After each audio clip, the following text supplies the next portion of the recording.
Welcome back. Now, joining me now, I'd like to welcome Taufeeq Hoosen, who's part of United for Justice South Africa, and Khalid Vawda, who is the co-founder of Social Intifada, to continue this conversation. Khalid, I want to start off with you. Assalamu alaikum wa rahmatullahi wa barakatuh, and shukran for joining us, Khalid. I think it's quite clear to say that what's about to happen this weekend is really going to represent another massive historical mile in the solidarity for Palestine. Are we right in saying that? Walaikum salam wa rahmatullahi jazakallah khair for having me. Absolutely. This marks a turning point with regards to civil action. As we've been mentioning on various other platforms, the fact that people have taken up this extremely daunting physical challenge to be able to bring attention to the plight of the Palestinian people and to try and break the siege and the blockade of Gaza for the last 3 months, on top of a 19-month genocide, is a result of all governments literally failing in their duty. The international community has failed. Every single country that possesses an army has failed to intervene militarily because Israel has refuted and just basically ignored and flouted every single international resolution and condemnation from everybody. So the people on the ground are tired of the talk of politicians, and they've taken this up themselves with the March to Gaza delegates from more than 80 countries, with more than 7,000 people on the Sumud convoy, which has started in Tunisia and is currently in Libya, and in addition to the 12 members of the flotilla that had set sail last week. So all of this is culminating in something that potentially could be, I wouldn't say an Arab Spring, but potentially could be something that is more impactful than the Arab Spring, given what's been happening in the region. Taufeeq, I want to bring you into the conversation. Assalamu alaikum wa rahmatullahi wa barakatuh to yourself. Taufeeq, many activists have been detained. Some of them have had their passports taken. Given, of course, who's in charge of Egypt, Abdel Fattah al-Sisi, it should be no surprise, isn't it? Well, it's not actually anything of surprise, given that Egyptian stance and the geopolitical landscape in terms of Zionism and the way it's infiltrated into the global. But first, I would actually like to lead the conversation into ask the question, where is the United Nations? Where is the Security Council that civilians now have to go onto the ground? That's my first point. The second point that I'm going to ask is, you're talking about detainees. So now we are now faced with a global crisis in terms of the global community, and no longer just an isolated issue, which then brings me down to the application of international laws and the ICJ of whether it is going to be enforced. And I concur with the comrade that spoke before me, and the politicians have failed.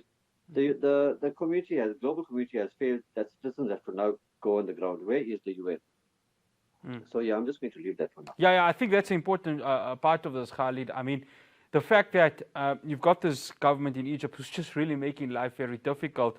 Again, no surprise, given that, of course, he has shown his true hand, especially when it has come to the current genocide that is happening in Gaza. But Khalid, let's speak about the numbers that are going. I mean, if we are to believe 3,000, I mean, you mentioned something similar to an Arab Spring. Obviously, it won't be, and we're hoping, inshallah, that it does not have that violent nature to it, given that these activists are going there peacefully. But I think the world's eye is going to be on here.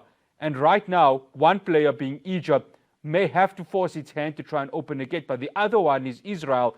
We saw what Israel did with the Madeleine. One may think history could repeat itself when it comes to them.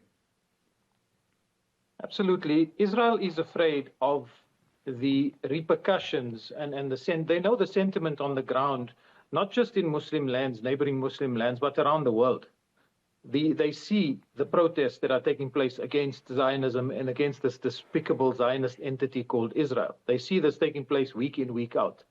Some of them want to live in denial, and they prevent some of this information from filtering out to their population. So it's not a so-called democracy that they call. It's a democracy for Israelis within Israeli society, but it's not a democracy for anybody else. So they do filter their media to their people. Many of them don't know what's going on outside. Some choose not to know because they enjoy living in oblivion, like people did in South Africa during apartheid.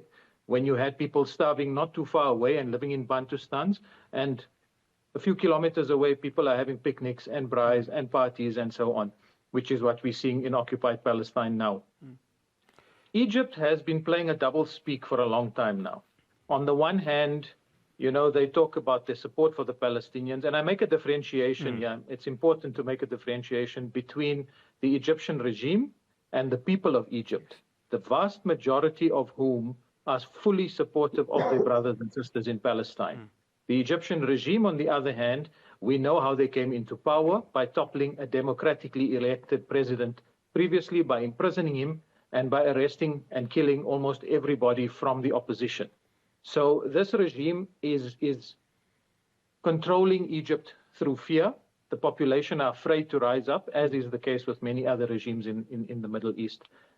On the one hand, they talk about their support for the Palestinian people, whereas on the other hand, they receive the second largest aid from the United States after Israel on an annual basis. This goes towards all of their top chiefs within their cabinet and government, and it goes towards military spend. The military is used to suppress its own people. So Egypt is in effect a very obedient guard dog for the Israeli authorities. And Israel, that's why Israel's minister the other day released a statement calling on the Egyptian authorities to block the convoy, and to block any activists that are coming into Egypt in order to march towards Rafah. The people in Egypt, I saw a very moving video not too long ago before I came on air. There was an Egyptian soldier sitting in a bus and crying because he's caught between letting the people go through and achieving what they came here to do, which is protesting for the end to the blockade. And on the other hand, he is being duty bound here because he is part of the Egyptian state. So there's a lot of these types of conversations and discrepancies taking place within Egyptian society, which we need to be cognizant of. The South African delegates that were detained have been released, and they've rejoined the rest of the convoy. However, more than 140 delegates have been deported since they arrived maybe a day or 2 days ago. So you have Moroccans, you have Tunisians, you have Algerians, you have even part of the Dutch delegation which have been sent back by the Egyptian authorities. And this is despite the coordinators of the March to Gaza having submitted documentation well in advance to the Egyptian authorities so that all of the paperwork requirements would be met. Okay. I have to bring Taufeeq into this. Taufeeq, you mentioned, of course, UN Security Council. We've spoken about world leaders. It's quite clear when you look at the Security Council, any vote that goes in is vetoed. But when it comes to aid, I think when you look at the human aspect of things, I think this is where the world is going to lend its heart, its hand, and so many aspects, given that this is just a global march to Gaza for one reason and one reason only: aid. That's about it.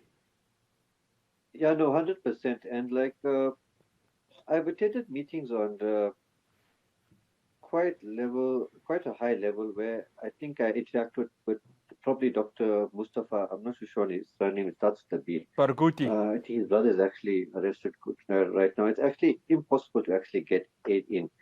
But in terms of the Security Council and the United Nations, we must look at the veto rights and the way it's distributed, and the way the US exercises in the idea of stopping the thing. You see, now we actually need to call into the initiation of Article 51 into military intervention, which they actually practice throughout Africa. But it also brings me down to the thought of now, as you're saying, number one, aid into Gaza. Number two, we're going to have an influx of people into Egypt, which brings us down into resources of whether the local economy is now going to support the activists on the ground, as well as the challenges which you mentioned before, just like the arrests. And then we've got like basic supplies and stuff. So I'm going to appeal to the global community as well as all South Africans to actually, support our comrades on the ground, and actually in those aspects, as well as creating awareness of actually what is going on now. And, maybe because the thing is, we cannot stop over here. So let's just wait till the 15th and see how it turns out. And then we must not stop the momentum, I would say. Okay, gentlemen, and I've got 30 boycotting. seconds. I've got 30 seconds for both of you. People's power vis-a-vis the government. People's power is winning right here, isn't it? Khalid, your 30 seconds starts now. Absolutely. People are rising up, and everybody, all the viewers, need to ask themselves, where do they want to be while this is taking place? Not everybody could join the march to Gaza. There were lots of people who wanted to go, but there's a lot you can do from where you're sitting. You can amplify the voices of the march that's taking place. But remember to keep your eyes on Gaza. Remember to keep your eyes on Gaza. More than 60 people were killed. Keep your eyes on the West Bank. Masjid al-Aqsa was closed to access today. The West Bank has been shut down. No vehicles are allowed into the West Bank. Keep your eyes on the West Bank, Al-Quds, Masjid al-Aqsa, and keep your eyes on Gaza because the genocide is still ongoing. I know we have a long weekend in South Africa. Use that long weekend productively and stay away from social activities which are frivolous.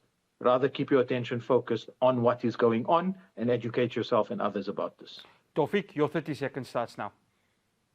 Okay, I just want to say South Africa has always been the forefront of democracy, self-determination, as well as social justice.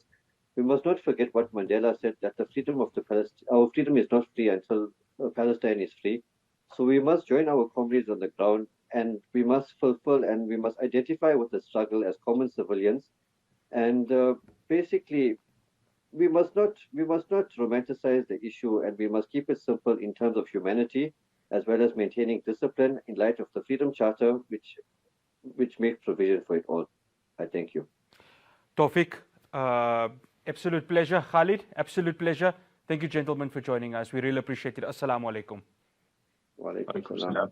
That's Taufeeq Hoosen and Khalid Vawda discussing, of course, the global march for Gaza. And, of course, we will be keeping an eye on it as it develops. Up next, we're coming back home. The Eastern Cape floods, of course, has taken quite a huge effect on many of the residents within that province. We're going to be chatting that climate change, government's preparedness with regards to this. I'll be speaking to Oxfam South Africa after the break.